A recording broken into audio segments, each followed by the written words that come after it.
Anoreksia nervosa apabila tidak ditangani dapat menimbulkan berbagai komplikasi medis yang serius, malnutrisi, komplikasi medis yang lain, sampai yang fatalnya adalah menyebabkan kematian.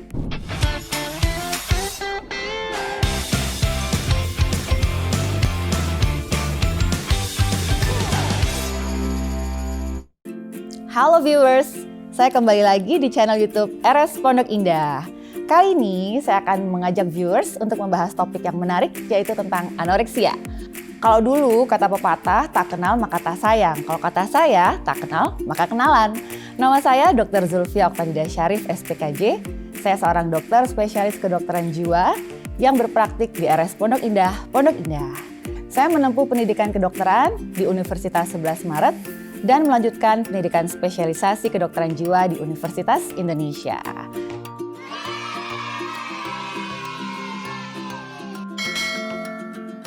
Anoreksia nervosa atau anoreksia adalah salah satu jenis gangguan mental yang ditandai dengan adanya perilaku makan yang menyimpang, yang dikaitkan dengan adanya ketakutan yang berlebihan terhadap makanan dan peningkatan berat badan. Anoreksia nervosa apabila tidak ditangani dapat menimbulkan berbagai komplikasi medis yang serius. Bisa muncul malnutrisi, komplikasi medis yang lain, sampai yang fatalnya adalah menyebabkan kematian. Oke viewers, sebelum kita lanjut lagi pembahasan anoreksia nervosa, subscribe dulu ya ke channel YouTube RS Pondok Indah. 5 gejala utama seseorang diduga menderita anoreksia nervosa.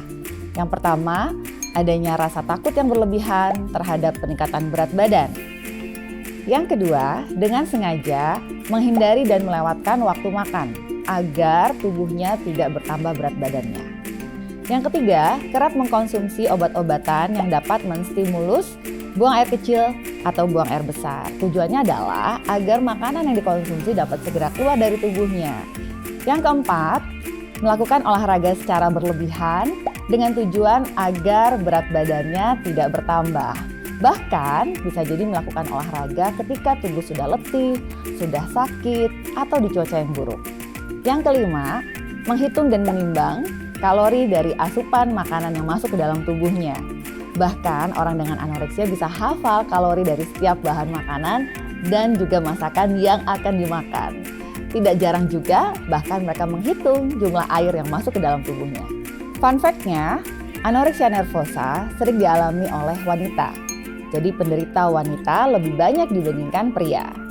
Dan anoreksia ini biasanya munculnya pada usia-usia pra-remaja atau usia remaja, bisa juga di usia awal dewasa muda. Sampai saat ini, belum ada penyebab pasti yang diketahui menyebabkan munculnya gangguan anoreksia nervosa. Namun demikian, ada beberapa faktor risiko yang dapat menyebabkan seseorang mengalami anoreksia. Bisa faktor biologis, psikologis, dan sosial. Dari faktor biologis, ada peranan genetik yang dapat membuat seseorang mengalami anoreksia nervosa. Contohnya, ada genetika seseorang yang lebih mudah untuk meningkat berat badannya atau lebih mudah gemuk. Selain itu ada juga faktor genetik gangguan jiwa yang dapat diturunkan pada seseorang. Secara psikologis, ada peranan dari sisi mental seseorang. Contohnya, rasa percaya diri yang dapat muncul dan berkembang akibat pola asuh dan interaksi ketika seseorang mulai dari masa kanak hingga ia dewasa. Selain itu, apabila ada riwayat trauma, riwayat bully, riwayat kekerasan yang dialami sejak masa kanak dan masa remaja, ini juga dapat mempengaruhi sisi psikologis seseorang.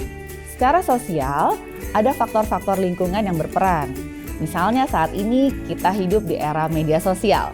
Banyak orang memposting foto-foto dengan bentuk ideal tubuh yang dianggap sebagai norma yang normal di masyarakat. Ini dapat menjadi tekanan tersendiri bagi anak-anak dan remaja untuk mengikuti bentuk tubuh seperti itu.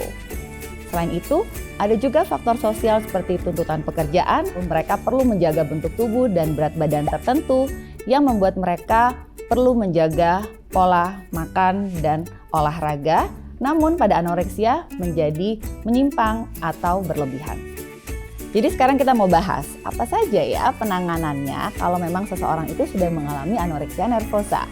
Penanganannya tentunya perlu secara komprehensif Karena apabila seseorang sudah mengalami berbagai komplikasi medis, misalnya malnutrisi, atau ada gangguan-gangguan serta penyakit lain, penyakit infeksi dan sebagainya, tentunya perlu ditangani secara medis.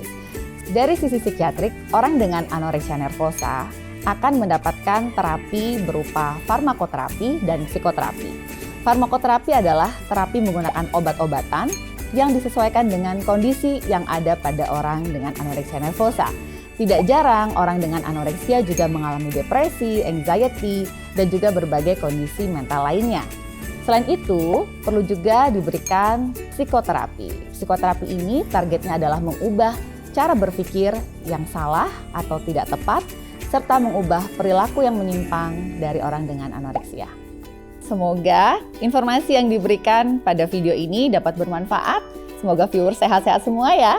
Jangan lupa untuk subscribe di channel YouTube RS Pondok Indah. Sampai jumpa. Bye.